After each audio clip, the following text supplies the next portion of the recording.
வணக்கம். Welcome to கதை திரட்டு.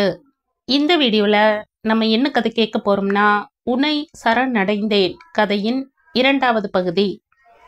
நம்ம சேனலை இது வரைக்கும் சப்ஸ்கிரைப் பண்ணாதவங்க சப்ஸ்கிரைப் பண்ணுங்க. பக்கத்தில் இருக்கிற பெல் ஐக்கானை கிளிக் பண்ணி ஆளுங்கிற ஆப்ஷனை ப்ரெஸ் பண்ணுங்க. ஸோ தட் நான் போடுற கதைகளை உடனுக்குடனே நீங்கள் கேட்கலாம். வாங்க கதைக்குள்ளே போகலாம். டாக்டர் வந்து ஜனகத்தை பரீட்சை செய்தார். அவர் முகத்தில் புன்னகை அரும்பியது. அபயமா, என்ன நீங்க கூட இப்படி பயந்துட்டா எப்படி? சீக்கிரமா பாட்டியாக போறேள். அனுபவசாலியான உங்களுக்கு புரிஞ்சிருக்க வேண்டாமோ? அனுபவசாலியா? நானா? மனம் ஒரு கணம் சுணங்கினாலும் சட்டென்று தன்னை சுதாரித்து கொண்டவளாய் முகம் முழுவதும் சந்தோஷமாய் நின்றாள். ஹரியின் முகத்தில் கூட புன்னகை ஒரு கீற்றாக வெளிப்பட கையை குலுக்கி டாக்டரை சந்தோஷத்துடன் பார்த்தான். இருங்கோ, நல்ல நாளும் அதுவும் நல்ல விஷயத்தையே சொல்லியிருக்கேள். சூடா சக்கரை பொங்கல் இப்பதான் நைவேத்தியம் பண்ணினேன், சாப்பிட்டுட்டு போகலாம். அபயாம்பிகா மகிழ்ச்சியில் சின்ன பெண்ணாய் சமையல் அறைக்கு துள்ளி ஓடினாள். வெள்ளித்தட்டில் சர்க்கரை பொங்கலும் வடையும் எடுத்து வைத்து டாக்டரிடம் தந்தாள். மயக்கம் தெளிந்து விஷயம் அறிந்த ஜனகம் நாணத்துடன் எழுந்து உட்கார்ந்தாள். அபயாம்பிகா அவள் அருகில் வந்தாள். இப்போது சந்தோஷத்தில் அவள் கண்கள் துளித்தது. ஜனகா, பயந்துட்டியடி குழந்தே, இனிமே உன்னை பூவை போல பார்த்துப்பேண்டி. தோ பாரு, இப்போ நன்னா மனசு தெளிவா சந்தோஷமா எந்த யோசனையும் இல்லாம வச்சுக்கணும், தெரிஞ்சுதா? வாய்க்கு எது பிடிக்கிறதோ என்ன வேணுமோ தாட்சண்யப்படாம என்கிட்ட கேளுடி கண்ணா, நான் பண்ணித்தரேன். எனக்கு ஒரு கஷ்டமும் இல்லை. இன்னொன்னு ஜனகா, ஹரி என்ன வைஞ்சாலும் மனசுல வச்சுக்காதேம்மா. அவனுக்கு தெரிஞ்சது அவ்வளவுதான். ரொம்ப செல்லம் கொடுத்து வளர்த்துட்டேன் இல்லையோ, அதான் இப்படி பிடிவாதமா இருக்கான். இன்னைக்கு அவனுக்கு கூட என்ன சந்தோஷம் தெரியுமோடி ஜனகா?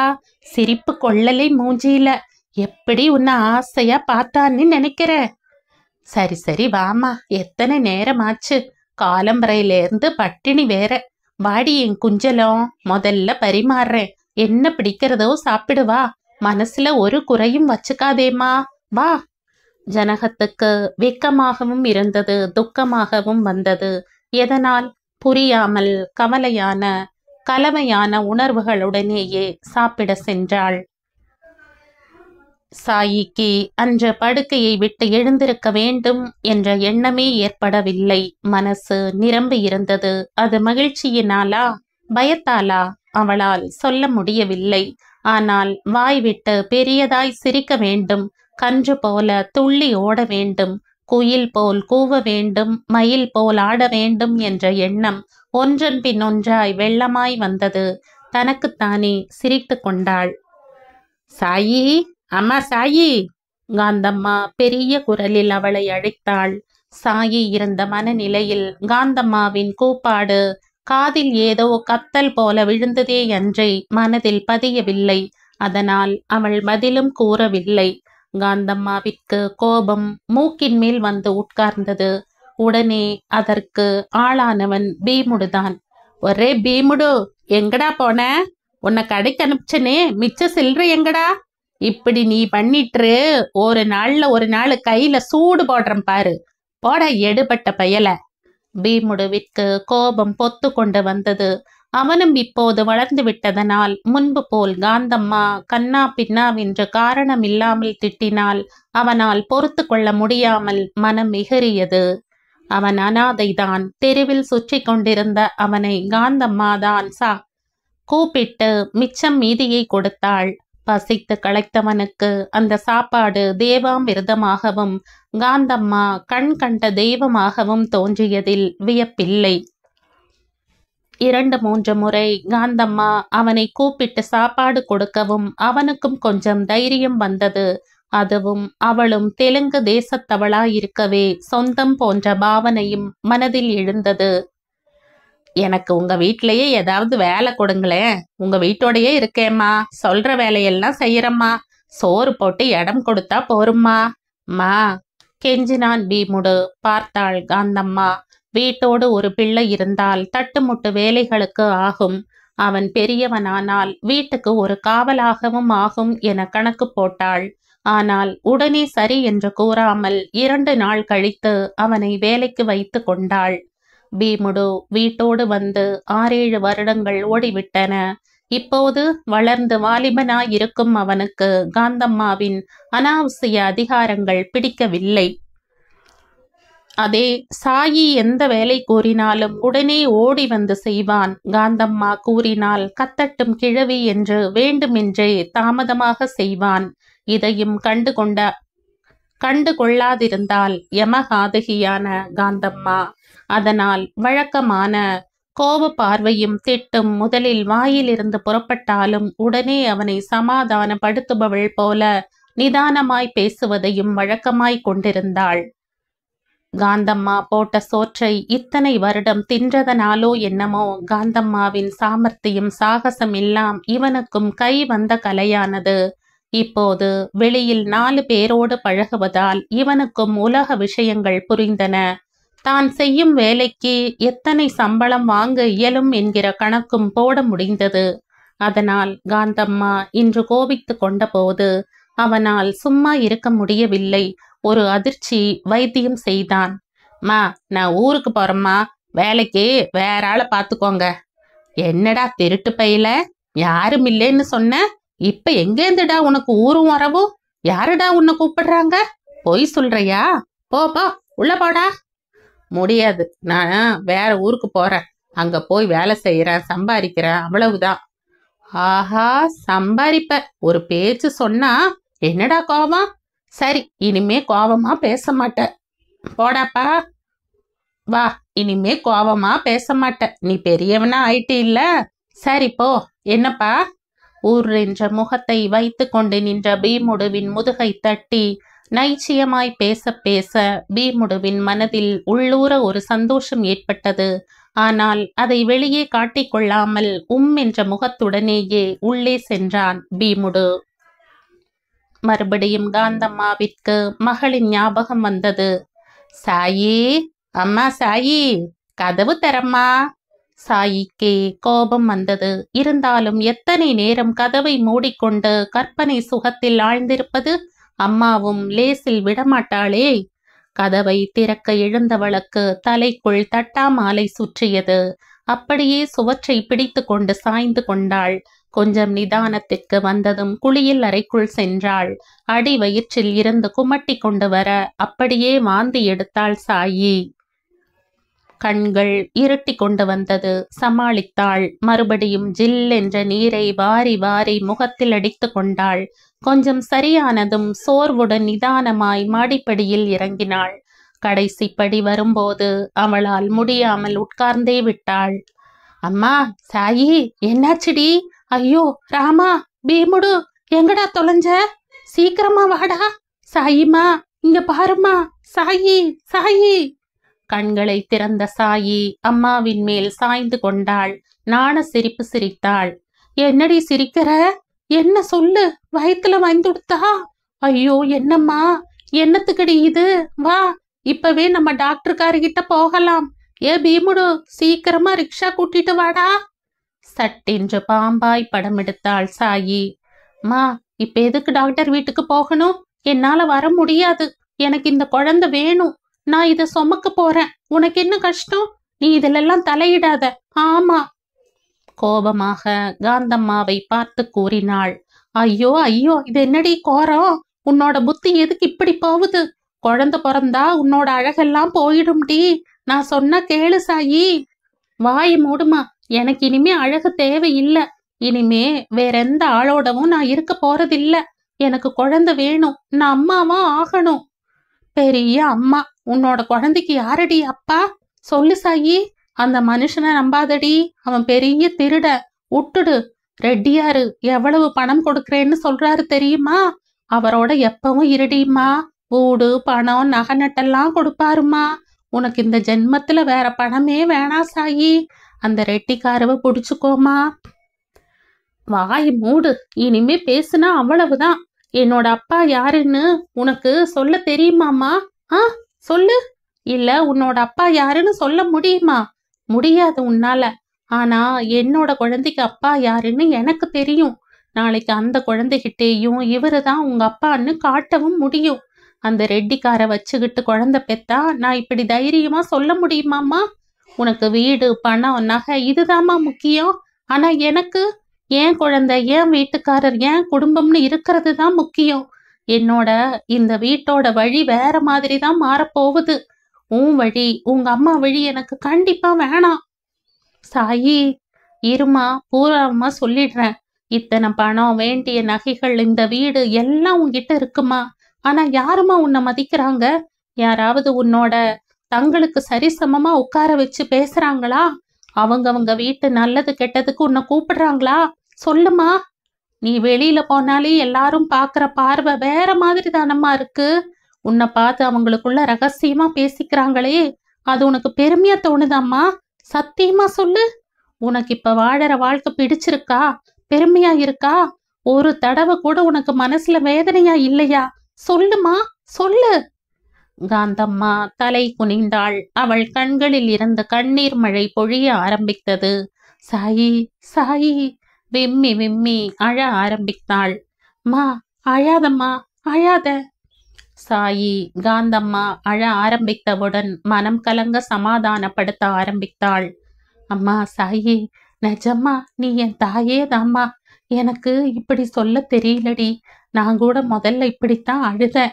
ஆனா வந்த கிழமை எனக்கு தகடி சேலை, வைரத்தோடு, வைர அட்டிகை, ஒட்டியானம்னு வெள்ளித்தட்டுல கொண்டு வந்து கொடுத்த உடனே எனக்கு சந்தோஷம் தாங்காம அப்பவே அந்த கிழவனை கட்டி புடிச்சிட்டேன். இப்படியெல்லாம் யோசிக்க கூட தெரியல சாயி. அப்புறமா இன்னொரு கிழவன் சேட்டு வந்தா. அவன் இந்த வீட்டை என் பேர்ல எழுதி வச்சு கட்டிலு, பீரோ, சோஃபா, மெத்தைன்னு கொடுத்தப்ப ரெட்டிக்காருவை விட்டுட்டு இந்த கிழவனை புடிச்சுக்கிட்டேன். எங்க அம்மாவும் ரொம்ப குறியாத்தான் இருந்தா.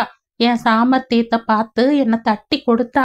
கடைசியா கடைசியா மேலே பேச்சு வராமல் திக்கி திணறினாள் காந்தம்மா. என்னம்மா ஆச்சு? கடைசிய சொல்லுமா, சொல்லு. வேணாம் சாயி, வேணாம்மா, வேணாம். சொல்லுமா, சொல்லு. அப்புறம் என்னாச்சு? இன்னொருத்தர் வந்தாரு, ரெட்டியாரு. சேட்டை விட ரொம்ப ரொம்ப பணக்காரரு. ச்சே என்பது போன்ற பாவனையை முகத்தின் சுளிப்பிலேயே காண்பித்தாள் சாயி. ஆனா அந்த ஆளுக்கு மேல் கொண்டு சொல்ல முடியாமல் திணறினாள் காந்தம்மா. வாய் திறவாமல் அவளையே பார்த்து கொண்டிருந்தாள் சாயி. அம்மா சாயி, நான் பணத்துக்காக எந்த நீச காரியம் செய்தேன் தெரியுமாம்மா? வாய்விட்டு அழுதாள். அந்த ஆளுக்கு குஷ்டரோகம் சாயி. ஆனா பணத்துக்காக அவனோட விவஸ்தை இல்லாம மனசுல அசூசை இருந்தும் அதை கீழே தள்ளி அவனோட படுத்து அவன் இஷ்டத்துக்கு ஆடுனேன். அவனும் என் மேல பணமா கொட்டுனான். சந்தோஷமா எடுத்துக்கிட்டான் சாயி. சட்டென்று சாயி அவளை பார்த்து கேட்டாள். மா, அப்படின்னா என்னோட அப்பா யாருமா? அந்த குஷ்டரோகக்காரனா? சொல்லு. தெரியாது செல்லம், தெரியாது. ஏன் தெரியாது? சொல்லு. காந்தம்மாவை பிடித்து உலுக்கினாள் சாயி. கூனி குறுகி மகளை நிமிர்ந்து பார்க்கும் தைரியம் இல்லாமல் தலை குனிந்தபடியே விம்மிய காந்தம்மா கூறினாள். சத்தியமா தெரியாது சாயி. அந்த வியாதிக்காரன் வரும்போதே அவன் வராத நேரமா சேட்டுகிட்டையும் தொடர்பு வச்சுக்கிட்டு இருந்த. அதனால. ஏமா இப்படி ஒரு வாழ்க்கைய வாழ்ந்த நீ நான் நல்ல வாழ்க்கை வாழ ஆசைப்படும் போது ஏமா தடுக்கிற? நீ வாழாத வாழ்க்கைய நான் வாழக்கூடாதுன்னா? சட்டென்று மகளின் வாயை பொத்தி இல்லை என்பது போல கண்கள் மல்க தலையை ஆட்டினாள் காந்தம்மா. இல்லம்மா, இல்லடி என் தங்கமே, நீ ஏமாந்து போயிடக்கூடாதுன்னு தாம்மா சொன்ன. உன்னோட ஆசைகள் நிராசையாக கூடாதுன்னு தான் சொன்ன. மா, எனக்கு எந்த ஏமாத்தமும் கண்டிப்பா ஏற்படாதுமா. ஏன்னா எனக்கு ஒரு கல்யாணம் நடக்கிறது இந்த ஜென்மத்துல இல்லைன்னு நன்னா தெரியுமா. ஆனா ஒரு ஆம்பளைய தவிர வேற யாரோடையும் நான் எந்த விதமான தொடர்பும் வச்சுக்க கூடாதுங்கிறதுல உறுதியா இருக்கேன். ஏன் தெரியுமா? என் வரையில அந்த மனுஷன்தான் என் கணவர். அவரோட சந்தோஷமா இருக்கிற காரணத்தினால பிறக்க போற குழந்தையையும் சந்தோஷமா பெத்துக்க போறேன். என் வரையில எனக்குன்னு ஒரு குடும்பம் உருவாக்கிக்க போறேன். இந்த ஜென்மத்துல எனக்கு இவ்வளவுதான் கிடைக்கும், அது போதும். அதனால நீ சொல்ற எதையும் கேட்காம ஒரே அடமா நடந்துக்கிட்டேன். இது தப்பாமா? இப்ப சொல்லு. நான் இந்த குழந்தைய பெத்துக்கவா அழிக்கவா? சொல்லுமா. வேணாண்டி கண்ணா, வேண்டாம். உன் இஷ்டப்படி நீ குழந்தைய பெத்துக்கோமா.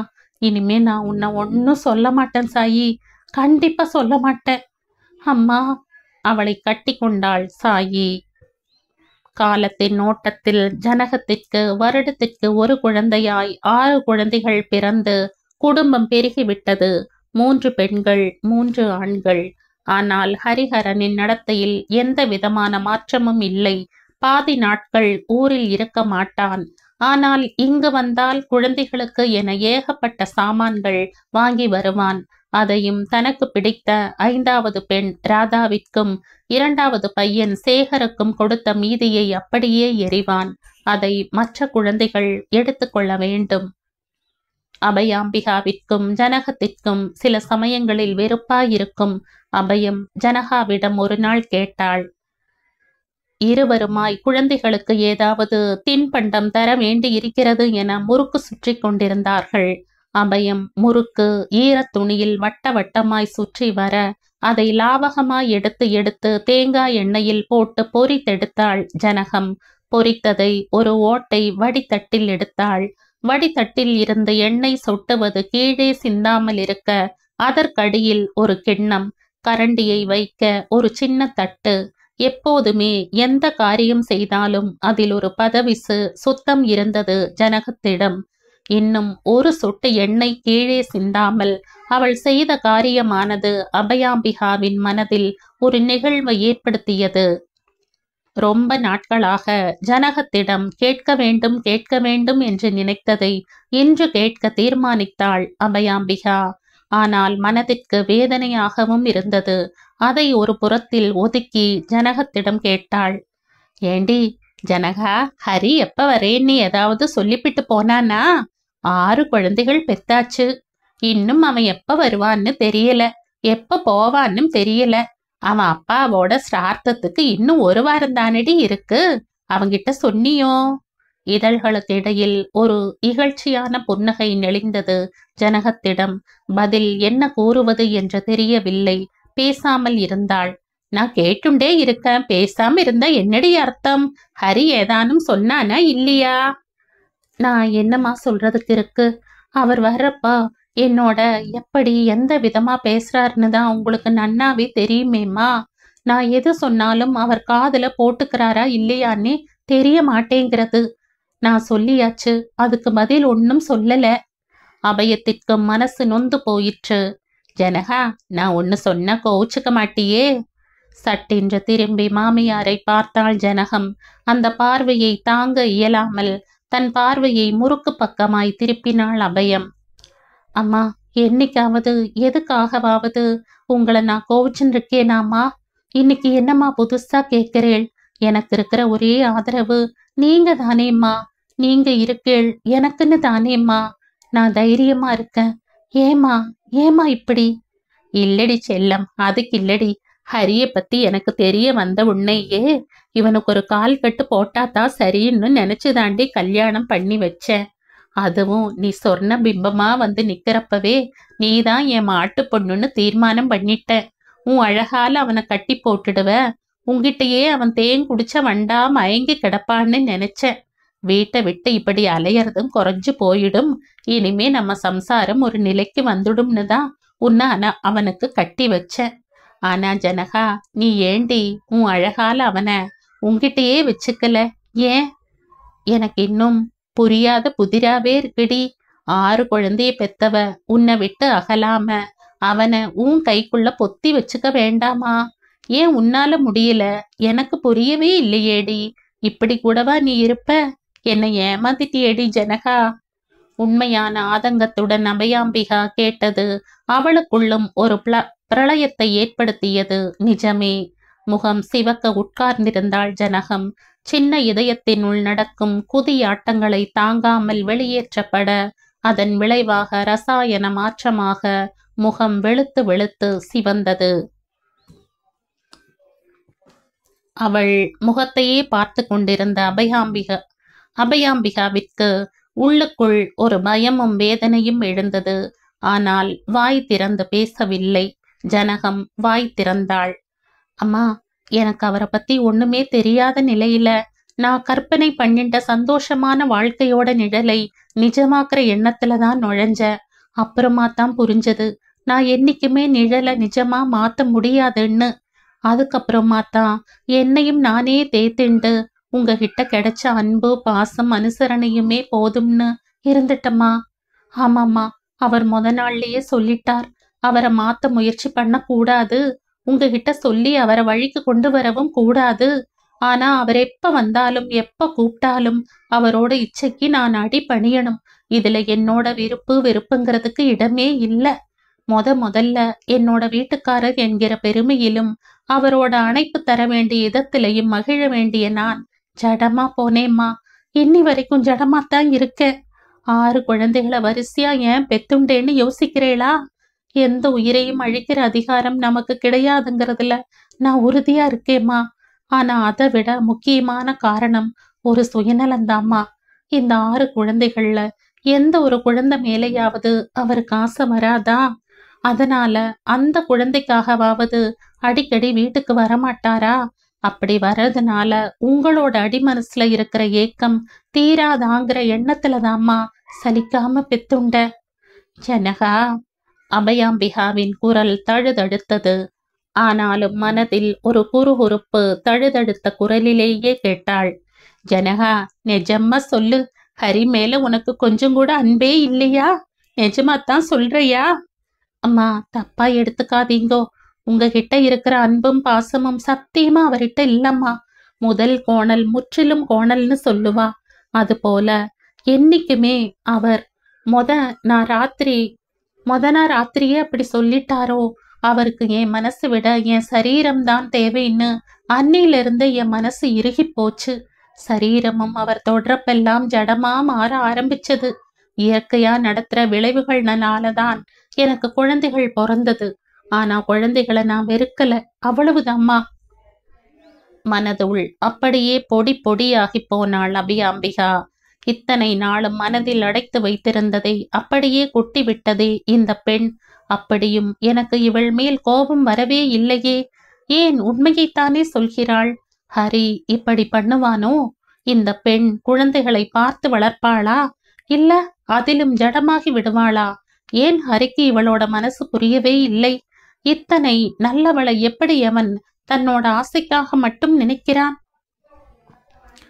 மெத்தென்ற ஒரு கை தன் தொடையின் மேல் படிவதை உணர்ந்த அபயம் சட்டென்ற உணர்விற்கு வந்தாள். அம்மா, நான் பேசினது உங்களுக்கு கஷ்டமா இருக்காமா? மன்னிச்சுடுங்கோமா. என்னால பொய் சொல்லி உங்களை நம்ப சொல்ல முடியல. எனக்கு நீங்க வேணும், உங்க அன்பு வேணும், உங்க ஆதரவு வேணும். நான் இன்னும் இந்த ஆத்துல இருக்கேன்னா அதுக்கு காரணமே நீங்க தாம்மா. உங்களோட அனுசரணையான பேச்சுதான். நான் இப்படி உண்மைய சொல்லிட்டேங்கிறதால என் மேல கோவப்படாதீங்கோ. நீங்களும் என்ன வெறுத்துட்டா எனக்கு போக்கிடமே. ஜனா, அழப்படாதுடி. உன்னை நான் வெறுக்கிறேனா? முடியுமா? என்னால முடியுமாடி ஜனகா? ஹரி ஏன் பிள்ளைங்கிறத விட நீ என்னோட பொண்ணுங்கிறது தாண்டி நிஜம். கண்ணா, தோ பாரு, இனிமே நான் எக்காரணம் கொண்டும் ஹரி பத்தி உங்ககிட்ட கேட்க மாட்டேன். போருமா? வா, நாம குழந்தைகளை நன்னா பார்த்துண்டு அவளுக்கு வேணுங்கிறத செய்யலாம். ஹரி எப்ப வரானோ வரட்டும். இனிமே அதுக்காக கவலைப்படுறத நிறுத்திட போறேன். அழாத ஜனகா, இனிமே எதுக்காகவும் அழப்படாதுமா. தன் மடியில் குழந்தையாய் விழுந்து விம்மும் ஜனகத்தை ஆதரவுடன் முதுகில் தடவி கொடுத்தாள் அபயாம்பிகா. காந்தம்மா இப்போது ரொம்பவுமே மாறிவிட்டாள். பீமுடுவும் அவளை அவ்வளவாக தொந்தரவு செய்வதில்லை. சாயியின் மகன் பிரசாத்துடன் அவனுக்கு நேரம் சரியாக இருந்தது. சாயி ஆசைப்பட்ட குடும்பம் மனதளவில் அவளுக்கு கிடைத்தது நிஜம்தான். ஆனால் முதல் குழந்தையான பிரசாத் ஒருவன்தான் அவளுக்கு பிள்ளையாக இருந்தான். அடுத்தடுத்து பிறந்த குழந்தைகள் 3ம் இறந்தே பிறந்தன. அதில் ரொம்பவும் மனசு ஒடிந்து போனாள் சாயி. அம்மாவும் அவள் கணவனாக வரித்தவனுமாய் அவளுக்கு மாற்றி மாற்றி சமாதானம் சொன்னார்கள். சாயிமா, அழாதம்மா. பிரசாத்த பாரு, எத்தனை அழகா முத்து கிருஷ்ண நாட்டமா இருக்கான். பாருடி கண்ணா, அவனை பார்த்து சந்தோஷப்படுமா, அழுவாத. சாயி, இப்ப எதுக்கு இப்படி அழறே? போறது போ. அதுகளுக்கு உன்கிட்ட வளர்றதுக்கும் அம்மான்னு கூப்பிடுறதுக்கும் கொடுப்பனே இல்ல. விட்டு தள்ளு. பிரசாத்த பாரு, நன்னா வளர்ந்துட்டான். என்ன மாதிரி நல்ல உசரமா இருக்கான் இல்ல? அப்படியே அச்சு ஊன் மூக்குதான். கொள்ள அழகா இருக்கான் பாரு. மனசு தளர விடாத. இனிமே உனக்கு பிரசாத்தே போதும். வேற குழந்தைகளே வேண்டாமா. உனக்கு சாயி, நீ இப்படி அழுதா எனக்கு தாங்கல கண்ணம்மா. நான் வரச்சே சந்தோஷமா இருக்க மாட்டியா? சொல்ல. நான் உன்னை என் பொண்டாட்டிக்கு மேலா தானே நினைச்சுட்டு இருக்கேன். நீ இப்படி அழுத மூஞ்சியும் கண்ணுமா இருக்கலாமா? சாயி, கொஞ்சம் சிரியேன். சாயி அவன் தோள்களின் மேல் சாய்ந்து கொண்டு விம்மினாள். என்னால முடியலையே. நான் என்ன பண்ணுவேன்? ஒவ்வொன்னும் ஒவ்வொரு பூவா இருந்ததே. கையில அள்ளிக்கணும் போல. அவ்வளவு அழகு. சாயி, ஒரு தரம் சொன்னாலும் சரி, 100 தரம் சொன்னாலும் சரி, ஆனது ஆனதுதான். குழந்தைய என்ன பாக்குற? நான் தான் உன்னை எதிர்க்கவே எப்போதும் இருக்கனே. ஏன் நான் உன்னை விட்டுட்டு போயிடுவேங்கிற பயமா? சொல்லுமா, ஏன் இப்படி கலங்குற? கடவுள் பிரசாதமா நமக்கு பிரசாத் கிடைச்சிருக்கானே, அதை நினைச்சு சந்தோஷப்படு.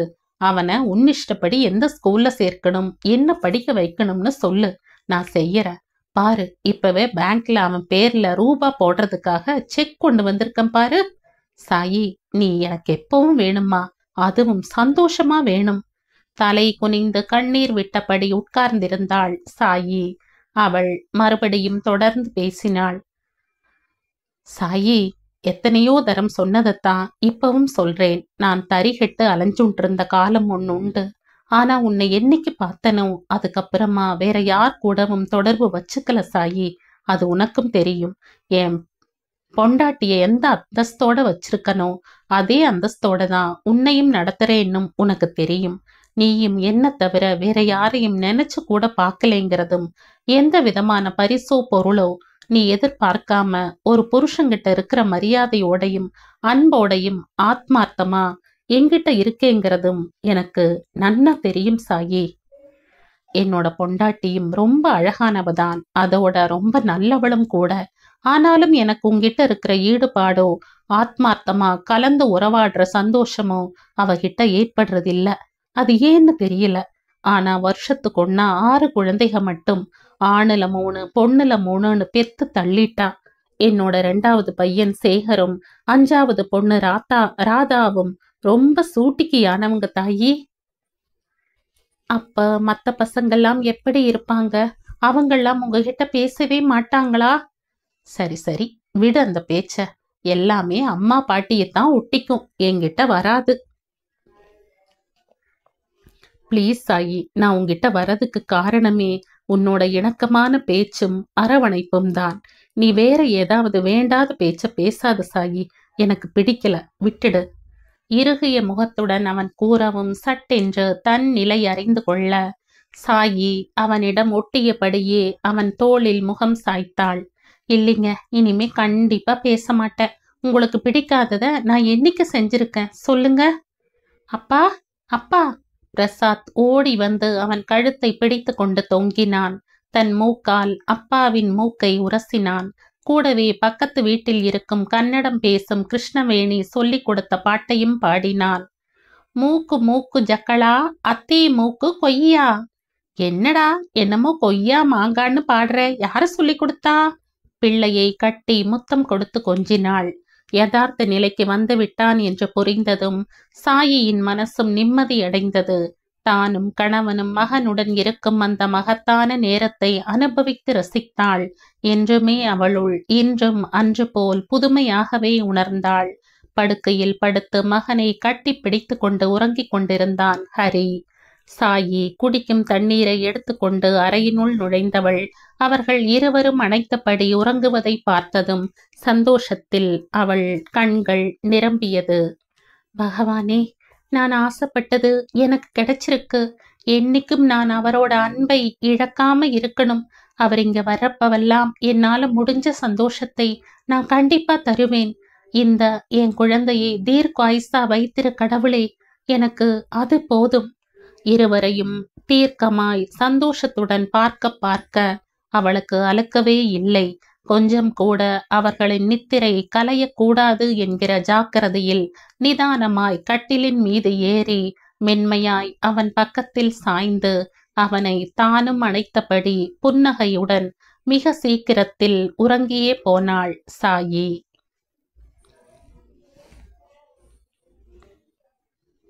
இந்த கதையின் தொடர்ச்சியை அடுத்த பதிவில் கேட்கலாம். நன்றி.